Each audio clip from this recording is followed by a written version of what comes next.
presenting the adventures of Jungle Jim.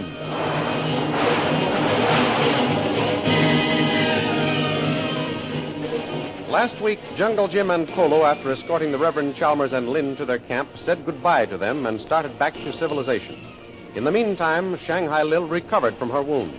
Then she flew down to Patrick O'Shaughnessy Flynn's cafe to have another talk with Jungle Jim. When she got there, Lil learned that Jim hadn't arrived, so she told Flynn she was sticking around town until he did show up. The interview was interrupted by a Chinese boy who asked Flynn to give Jungle Jim a letter upon his arrival. He mysteriously gave warning that the letter was of the utmost importance. The thrilling adventures of Jungle Jim are pictured each Sunday in the Comic Weekly, the world's greatest pictorial supplement of humor and adventure. For Comic Weekly, each page printed in full colors is distributed everywhere as an integral part of your Hearst Sunday newspaper.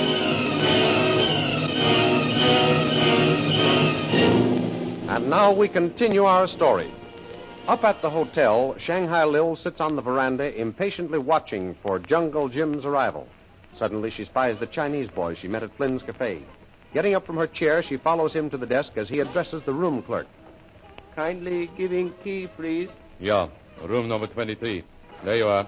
Thank you. Say, pen pusher. Me? Yeah, aren't you the fellow who always pushes a pen at people when they register? Yeah, of course. Well, then why try to play dumb? Dumber than you are, I mean. What can I do for you? I want a little information.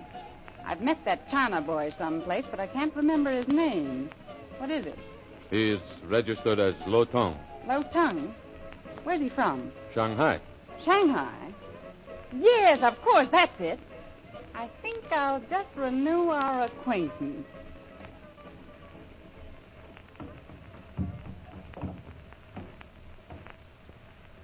$22, $23. Here it is. Coming in, please. Well, how's tricks, Low Tongue? Oh, what are you doing here? Now, there's a coincidence for you. That's just what I came up to ask you. You didn't think I recognized you in Flynn's cafe, did you? No. So sorry. Was hoping completely forgotten. Listen, Yellowface, I'll give you some valuable information. Shanghai Lil never forgets. Very interesting. Thank you. Keep it in mind. Now then, you can give me some information. What are you hanging around here for? Very happy saying mission not concerning you. Oh, is that so? You listen to me, Low Tongue. You're not in Shanghai now. You're all by yourself in a strange country. And around here, my word is law. Very interesting. Saying to Honorable Bartender other day, you seeming in position take great liberties. That's right, Low Tongue. I'm glad you realized that so quickly. So you see, when I ask a question, I expect an answer. Come on, tell me, what are you over here for? My mission not concerning you. Oh, you're going to sing that song, are you? I'll show you. Listen. Sounding like aeroplane. Let me have a look out your window. So sorry, tree standing in way of clear view of sky. Yes, that tree out there is in the way. I wish I could see. Why, there's my plane tearing through the water. Who's in it? Airplane now aiming for dock. Yes, and they'll crack up if they don't stop. Look out, you fool. Shut off that motor. Oh! Fool must have hearing you. Motor stopping. Yes, because the plane crashed into the dock. Hoping no one injured. If that crack-up didn't finish whoever was in my plane, I will. Just wait until I get my hands on him. Not caring to wait. Thank you. Oh, no? Listen, my Shanghai friend. I've got to get down there and see about that wreck. But you keep this warning under your patent leather hair. I'm going to find out why you're here. So? Yes, so. And if I don't like what you're planning on doing, I'll stop your motor for you.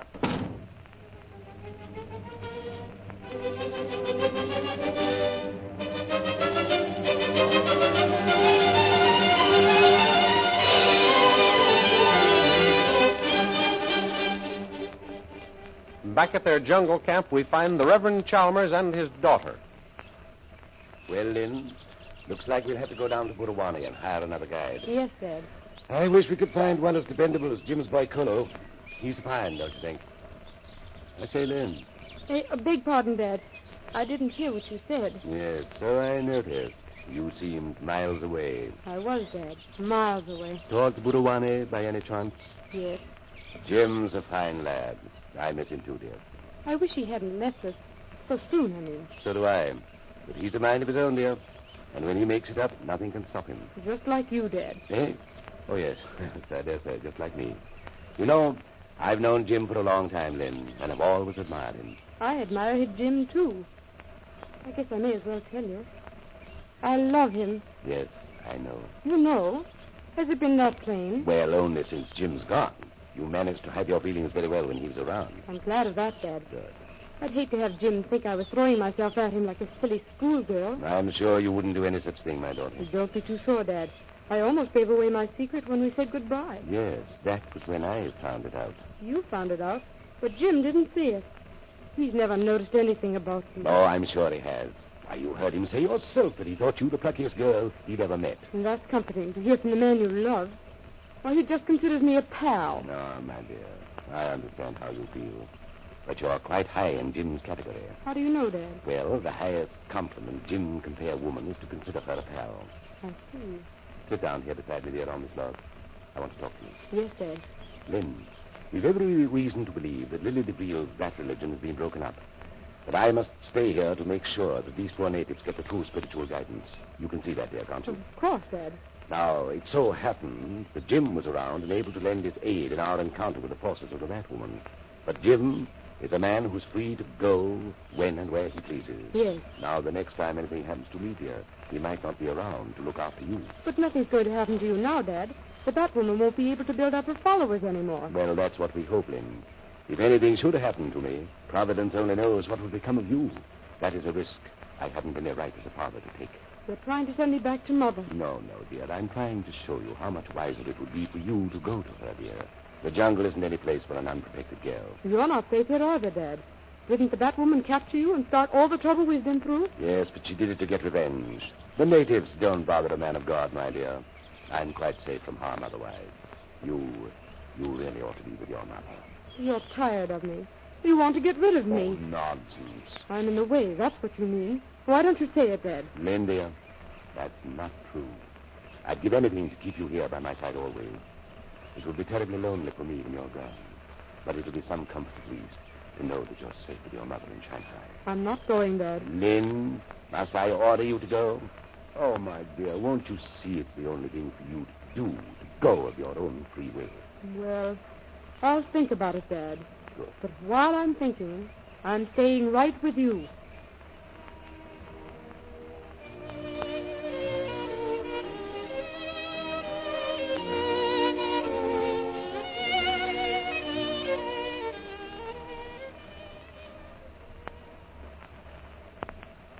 At that very moment, Patrick O'Shaughnessy Flynn is cheerily polishing glasses in his little cafe.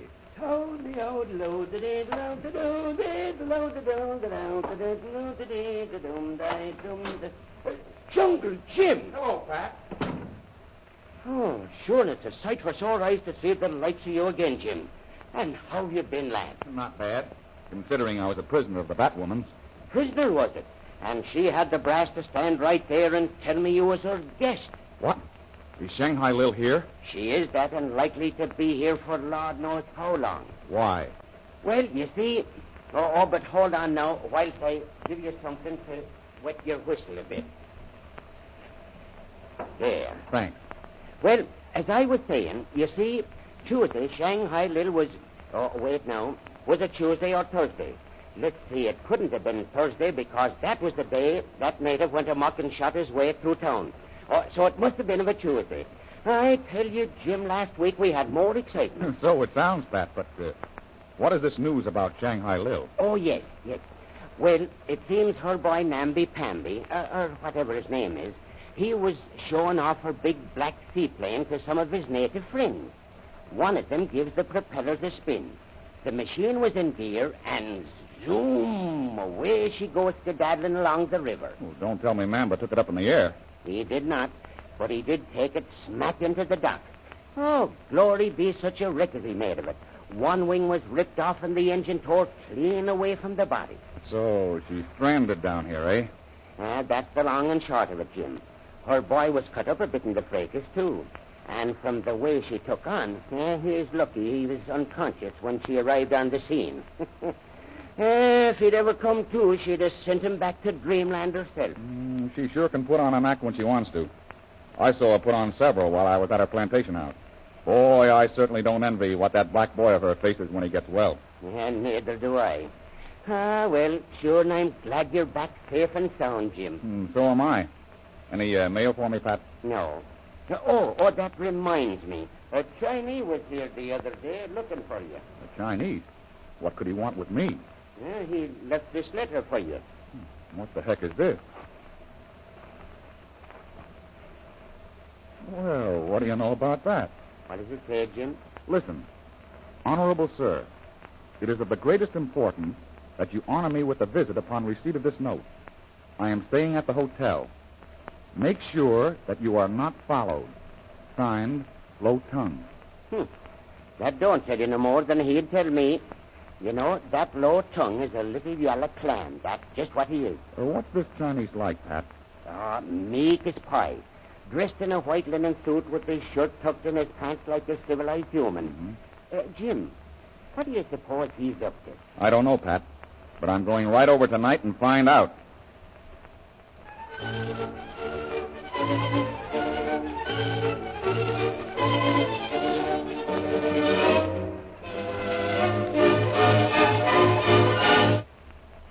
Well, Low Tongue, what's this important news you've got for me? Excellency, first make certain no one listening behind door.